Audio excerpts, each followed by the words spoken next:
ফেটে গেছে দেয়াল, খুলে পড়েছে পলেস্তারা। এ চিত্র জাহাঙ্গীরনগর বিশ্ববিদ্যালয়ের। ভূমিকম্পের পর বিশ্ববিদ্যালয়ের শহীদ তাজউদ্দিন আহমদ হল, কাজী নজরুল ইসলাম হল ও ফজিলাতুন্নেসা হল সহ বেশ কয়েকটি হলের দেয়ালে দেখা যায় এমন ফাটল। শিক্ষার্থীরা জানান, পুরাতন হলগুলোতে তেমন প্রভাব না পড়লেও নবনির্মিত হলগুলোর কয়েকটি ক্ষতিগ্রস্ত হয়েছে ভূমিকম্পে। তাদের অভিযোগ, ভবন নির্মাণে নকশায় ত্রুটি এবং অনিয়ম দুর্নীতির কারণেই এই দশা।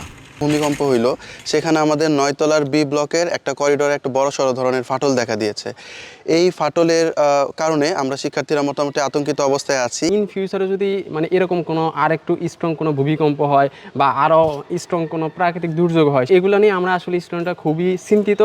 2019 সালে অধিকতর উন্নয়ন প্রকল্পের আওতায় 6টি হল নির্মাণে কাজ শুরু হলে ব্যাপক দুর্নীতির অভিযোগ ওঠে। ছাত্রলীগকে কোটি টাকা ঈদ সালামি দিয়ে ব্যাপক সমালোচনার মুখে পড়েন তৎকালীন উপাচার্য অধ্যাপক ফারজানা ইসলাম। কিন্তু এসবের কোনো তদন্ত হয়নি। এই অধিকতর উন্নয়ন প্রকল্পের অধীনে যে 6টি হল নির্মাণ হচ্ছে, এগুলোতে দুর্নীতি হচ্ছে, আপনারা সেগুলো দেখেন, কিন্তু তৎকালীন প্রশাসন সেগুলো কর্ণপাত করেনি। এই অন্তর্বর্তীকালীন সরকারের সময়ও এই ব্যাপারে তদন্ত করেন, আপনারা ব্যবস্থা নেন, কিন্তু বিশ্ববিদ্যালয় প্রশাসন এখন পর্যন্ত তেমন কোনো ব্যবস্থা নেয়নি। আমরা দুইটা জিনিসই চাই, এক হচ্ছে সেসব দুর্নীতির আসলে তদন্ত করে বিচারের ব্যবস্থা করতে হবে, এবং দ্বিতীয়ত এই হলগুলোর যথাযথ যে সংস্কার, সে সংস্কার করতে হবে, এবং প্রত্যেকটি হলের যে ক্যাপাসিটি, কতটুকু মাত্রায় এটা আসলে ধারণ করতে পারে, সক্ষমতা ভার কতটুকু বহন করতে পারে, সেটা বিশেষজ্ঞ এনে পরীক্ষা করাতে হবে। বিশেষজ্ঞরা বলছেন, উভয় পক্ষের গাফিলতিতে নিম্নমানের কাজ হয়েছে, যার ফল ভোগ করছেন শিক্ষার্থীরা। নতুন বিল্ডিং এর কন্ট্রাক্টররা কাজ মানসম্পন্ন কাজ করেনি, তারা ডিজাইনের মান অনুযায়ী কাজগুলো করে দেয়নি, এবং যারা এটাকে বুঝে নিয়েছে তারা ঠিকঠাক মতো বুঝে নেয়নি। এই দুটো কারণেই তো মূলত এই সমস্যাটা রয়ে গেছে।